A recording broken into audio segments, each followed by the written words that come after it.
Today I'm going to work in my 2017 Composite Art Journal, and I have been working in the inspiration section.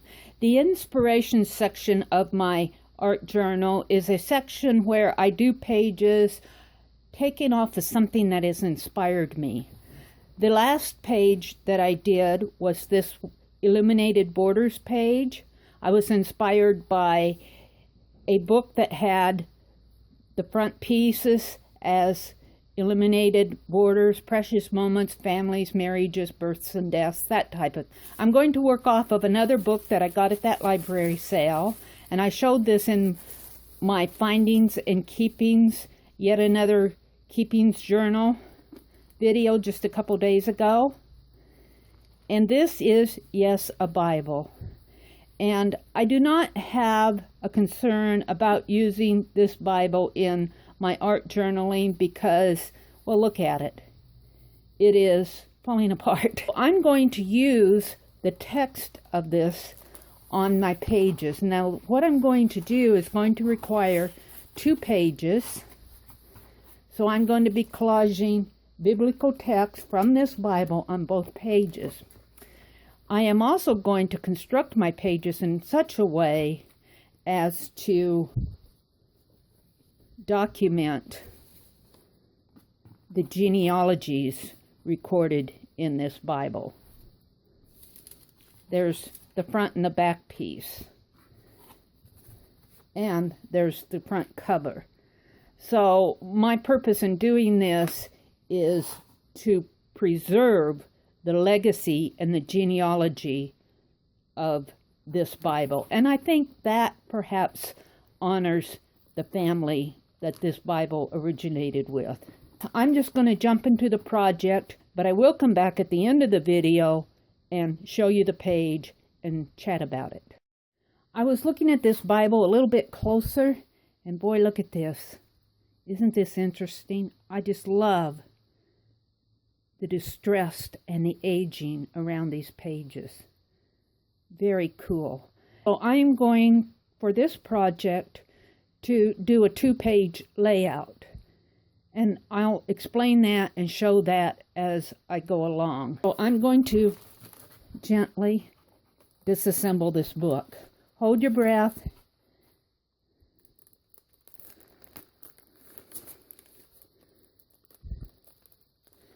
Now, it's very interesting to see the binding here. The binding is a glued binding. Let me open it up, and you can actually see the signatures of this book. They are very hidden. Here's a signature right here, and that is stitched. See that thread? So this is stitched together, and then probably the spine and the cover was glued to it. And it's falling apart. You can tell this paper is aging. And I really do think by working on a book in this condition, on this type of a project, if you're convinced that it does not have a monetary value to it, then I do think that putting it in an art journal such as this is a good way to preserve the legacy of this particular family. Now, who knows what happened to my art journals after I'm gone, my family is gone. Will somebody trash my art journals? Forbid it. And here's another thing. Will my YouTube video, this video that I'm creating now, where will it be 100 years from now? Will it still be online, maybe as history of the internet? Who knows? Who knows what will happen to this? See, see those signatures? Isn't that interesting? It is very much stitched together. I'm going to spend some time taking these pages apart. I don't want to rip them apart. I'm just going to spend some time disassembling this book, and then when I'm ready to collage it, I'll come back. When I am planning to put my pages down on my paper, I do not want all this white margin of the pages to show. So I am trimming off the edges, and I do this two ways, and that's what I wanted to show you. Let me get a page here. On the wider margins, I can take my ruler, and this is nothing new. This is done. I mean, but I'm just showing you how I'm doing it. And then I just rip alongside it. I just tear the page alongside of the ruler. It helps to have a metal blade. This one's not tearing too easy. Usually they tear easy, but this paper's old and it's brittle. Now, on some of these, like at the top here, I don't want that much of a margin, but I can't get a hold of it enough to tear it. So if you take a needle, a sharp needle, and I put mine on a padded area, like this is a sticker pad, a Tim Holtz sticker pad, and this is the back page of one of the sticker sheets. But I like it because it's padded and it has some give to it. And you get the sharp part of the needle, and you just run that sharp part of the needle down the paper. Just like this. And that will gently tear that margin off of the page. I have something else I want to show you about this technique, but I'll need to zoom in a little. Bring my page over here a little bit more further. Now, in here, you can see where I've been using my needle to tear the margin. Paper does not always want to cooperate. I do not want to wet this page. I think that would just soften the fibers too much. But I'm getting I call it a gathering of the tear right here, and it makes it really hard. I'm pulling down this way. If you take your needle, this happens where you get that little gathering. It's not cooperating with you. Take your needle, instead of pulling down, pull the opposite direction up, like this. And that will pull the fibers in the other direction and create the tear that you want. Just some little tips along the way. By the way, I'm saving all the margins. I can't bear to throw this away. I'm going to either put it in my glue book or collage them down someplace. These are scraps, but they're fun scraps. They're just white pieces of, well, they're not even white. They're yellowed, aged pieces of text paper from the Bible. They're very fragile. They're very tender. And I could see doing, well, I'm going to have a lot by the time I get done, but I could see doing a tag with these collaged down.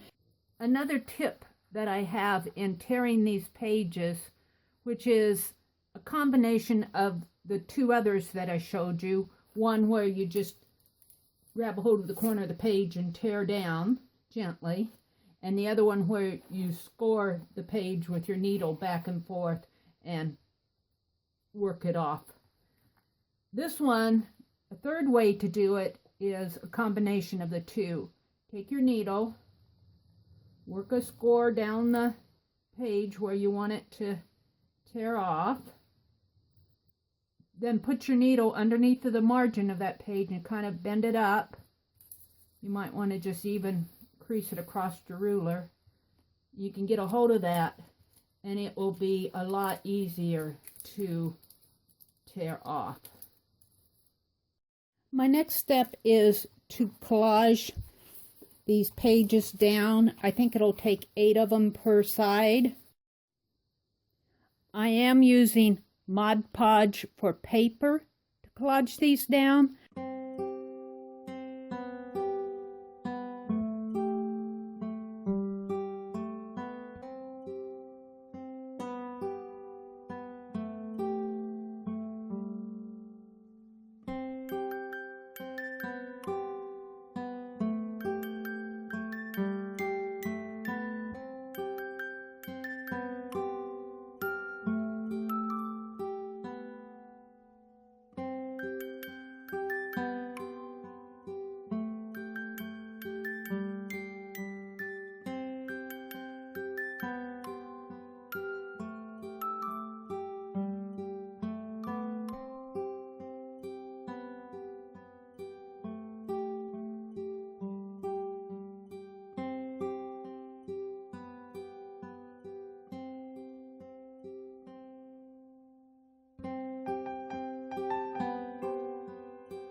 first, I've taken my emery board here, my little emery nail file, and I am in the process of distressing the edges, especially where I did not get them glued down. That's okay, because I could glue them down better, but I want a distressed look on this page, and even in here where it didn't get glued. See, look, you can take and you can actually distress this. This is the front of my page. This will be the center, and this is the back of my page. What I have here are 4 pages out of that Bible. And I've decided that I want the front cover and one side of the genealogy page that was practically falling out anyway. I mean, this is really distressed on one page, and then on the facing page over here, let's just move it over. I will have this picture, which belongs in this Bible, here, and the other page of the genealogy. Now, the problem that I faced when I was doing this was, I don't want, this would be okay to glue down. There's nothing on this. I don't want to glue this down because I'll lose all this wonderful recorded genealogy. No, no, no, no, no. That's a no-no. So what I'm going to do, page protectors. And I'll probably have to put them this way, undoubtedly. I'm going to mount these in a page protector. I'm going to cut out a square here. It'll be a rectangle. There'll be more space at the bottom than there will be at the top. And what I will have is an open area. Let's put these in here just for now. So what I'll have, in effect, is a window. I know that my page is a 12-inch square.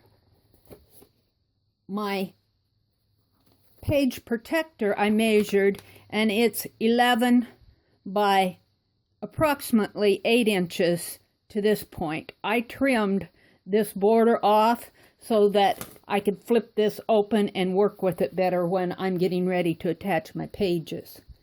Now, these pages of this old Bible, they're very soft. They're very fibrous. And I'm using a really strong score tape on there where sometimes it's, I don't know how to describe it. Sometimes that tape just pulls all the fibers off. And it just falls off because it's like putting tape on felt or sand. So, especially on the cover here. This page is a little bit stronger. But I wanted to center this. So what I've done is I've taken the top of my page protector and I have this measuring mat. This is 12-inch square, and I put it at 2 inches down.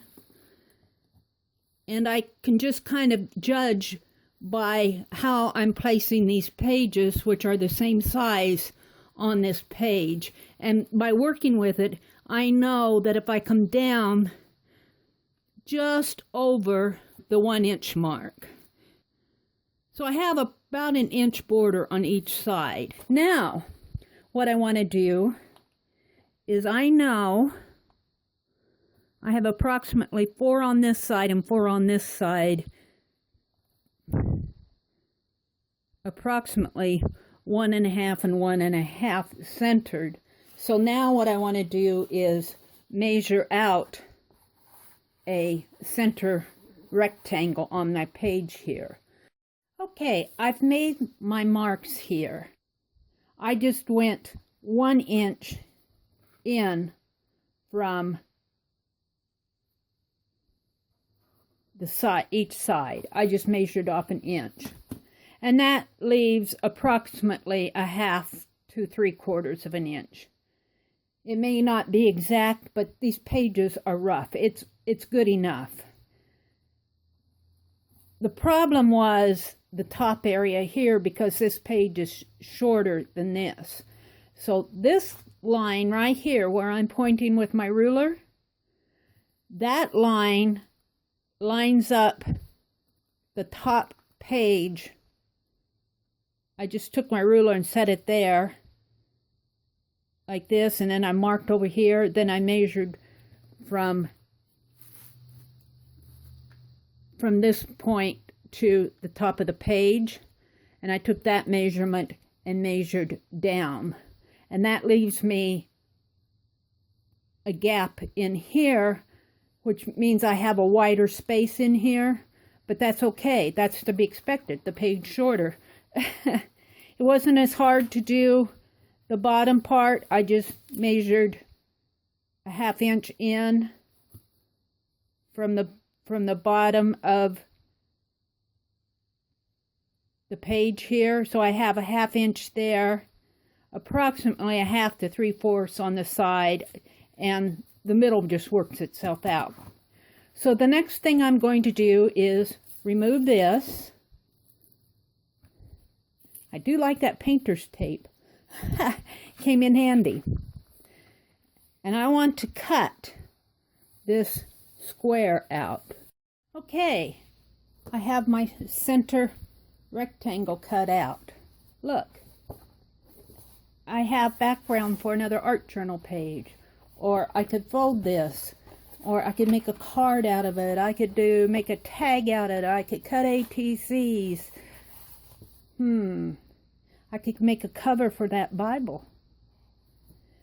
A lot of things you can do with this. This is how we get our scraps when we work in our mixed media art. So I need the exact same square here, or nearly the same square. I will have 2 like this, and I want to put those facing together and sandwich this in between like this. I have both sides cut out here. Now you will see that I am using score tape to attach these 2 sides. I could put more score tape in here, down the center here and down the center here. I think I will. It may not be totally necessary, but it can't hurt. And I'm just going to pick it up with my pokey tool. So we want a 1/2 inch all around. So I take my pages and I'm looking at the back. The front is on the underside, and this is the back. And if I put it right down, let's put this on it. This will be the back. This is all distressed in here. That's okay. I'm going to distress it more. This is on the mat itself.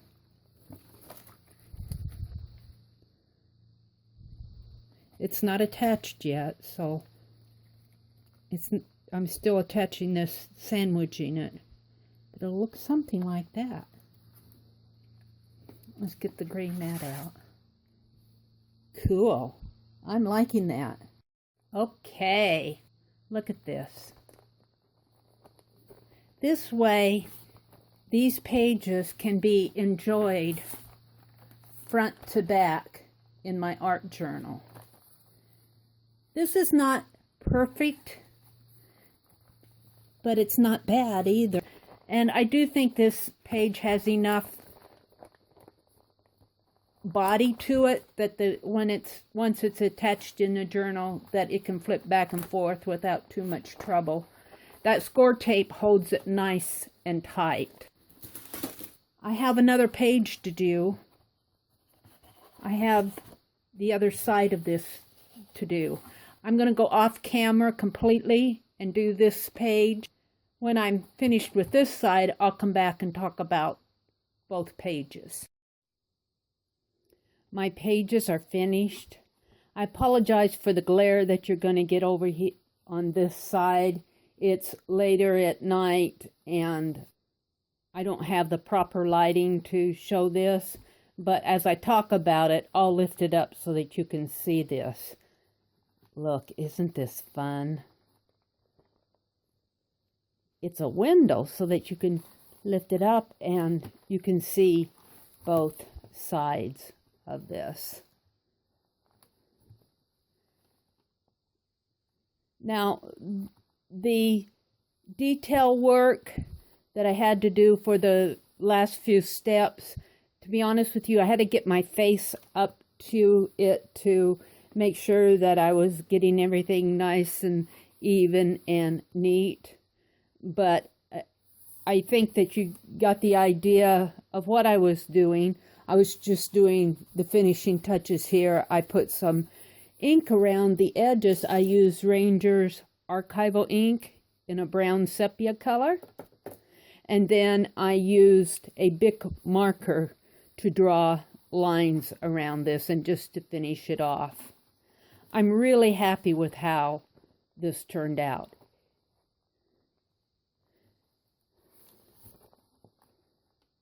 Very happy with it. I learned some things along the way. This is not perfect by any means, but it turned out good. And I will say, if I were doing my own family record here, say I had a genealogy in our family Bible, and if I were to find something and wanted to mount it like this, I would not just jump in and do it. I would practice first, and that's what the point I'm trying to get across. I would say to anybody who wanted to do something like this, maybe with some keepings that they had, practice first. By all means, if you want to do a window like this and preserve something, take some artwork that you've done and try putting that between two pages. I mean, this is just a page protector. Just put it in a page protector and sandwich it between two pages. But there are little things in here that I learned from and I recovered from, but that, to tell you the truth, if it were something of value, a sentimental value, or maybe even a monetary value, I would take it to a professional to have it done. These were pages out of a book that I got at a book sale. Not that they aren't important, because they are. But if it were something a little bit more precious to me, I would not have just jumped in and done this. And I would encourage anyone out there who's thinking of doing something like this, just to try it first with something that, maybe even a copy of it, that if it got ruined, it would not be tragic. That said, I'm really happy. I'm happy with how these look. I think these are going to make really fantastic pages in my art journal. Look at this. How fun. How cool is this? Now, I debated about doing a tag or maybe writing family legacy pages or doing something to document this, but I ruled against it in my own mind. In my own thinking, I'm saying no. The simplicity of these pages force your focus to automatically go here, which you would probably do anyway, and to automatically go here. Your attention is not being drawn off over on some other element. You want to pick this up and you want to look at these names. You want to look at the dates. So that is that's why I'm not going to do anything more to these pages. I like the simplicity of these pages. I think they're going to make really nice pages in my 2017 Composite Art Journal. Thank you for watching, and I will see you on the next page.